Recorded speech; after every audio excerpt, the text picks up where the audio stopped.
किने पल्ला लाडी शाह जी दा फड़िया किने पल्ला लाडी शाह जी दा फड़िया किने पल्ला लाडी शाह जी दा फड़िया किने पल्ला लाडी शाह जी दा फड़िया किने पल्ला लाडी शाह जी दा किने पल्ला लाडी शाह जी दा फड़िया जिने जिने साईं जी दा पल्ला फड़िया जिने जिने साईं जी दा लड़ फड़िया हाथ खड़े करके ओ किने किने पल्ला लाडी शाह जी दा फड़िया किने पल्ला लाडी शाह जी दा फड़िया किने किने उत्ते मीर रहमत दा भरिया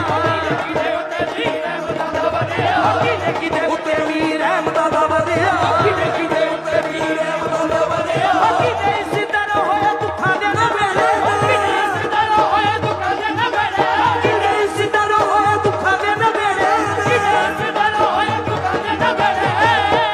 ਹੁਣ ਤੁਸੀਂ ਦੱਸਣਾ ਕਿਹਨਾਂ ਕਿਹਨਾਂ ਦੇ ਦੁੱਖਾਂ ਦੇ ਨਵੇੜੇ ਹੋਏ ਨੇ ਹੁਣ ਲਾਡੀ ਸ਼ਾਹ ਦੇ ਮੁਰੀਦ ਦੱਸੋ ਕਿਹੜੇ ਕਿਹੜੇ ਨੇ ਲਾਡੀ ਸ਼ਾਹ ਦੇ ਮੁਰੀਦ ਦੱਸੋ ਕਿਹੜੇ